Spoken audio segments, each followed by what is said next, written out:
This is VOA News. Via remote, I'm Marissa Melton.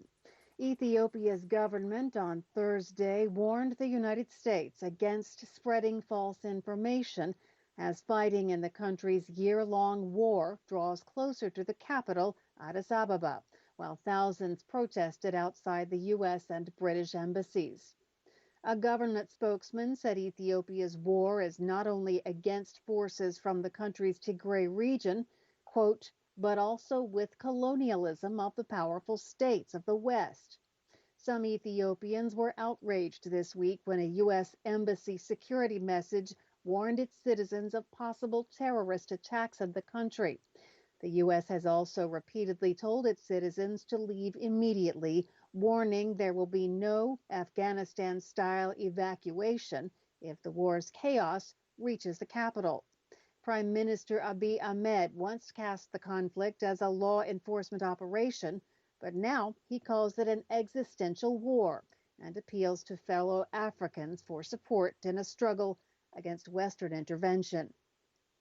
Thousands of Sudanese took to the streets again on Thursday in the capital of Khartoum, demonstrators renewing their demand for a fully civilian government and denouncing the country's military rulers who were behind an October coup.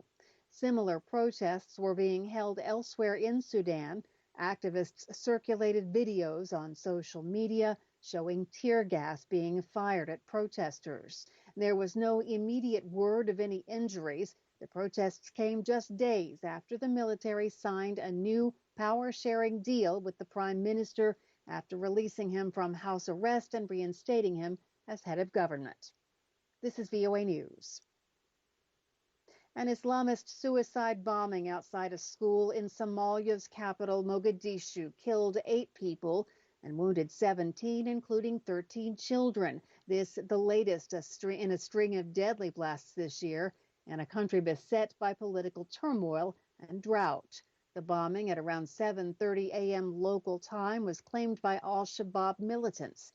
They said they were targeting a United Nations security convoy passing near the school. A police spokesman also told reporters a suicide bomber in an SUV full of explosives had targeted the UN convoy. The UN has many humanitarian and political staff in Mogadishu. Al-Shabaab has been fighting Somalia's central government for years, seeking to take power and impose its strict interpretation of Islam's Sharia law. In the past few months, the group has stepped up bomb and gun attacks in Mogadishu and elsewhere in its war against the Somalia military and the African Union mandated forces that help protect the government. A large French military convoy heading for a French base in violence-scarred central Mali remained blocked in Burkina Faso on Thursday after being hampered by protests. It has first to transit through Burkina Faso, which lies to the south, and then through Niger to the east. After entering Burkina's territory from Ivory Coast last week, the convoy was slowed by protesters. France has deployed more than 5,000 troops in the Sahel, backed by planes and drones, to shore up Mali, Niger, and Burkina Faso against jihadists who launched a bloody insurgency more than 9 years ago.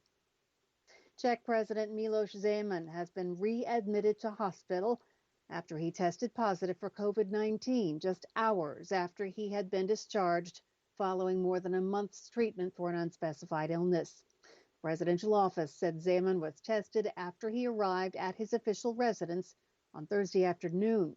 His official program was postponed, and it was unclear whether Zeman would be able to swear in the country's new prime minister as scheduled for Friday.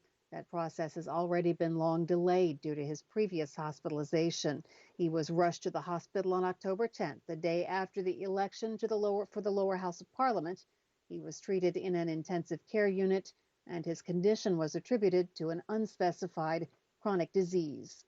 And about 100 Australian police, military, and diplomatic personnel arrived Thursday in the Solomon Islands, capital of Honiara, securing critical infrastructure against anti-government protesters. Via remote, I'm Marissa Melton, VOA News.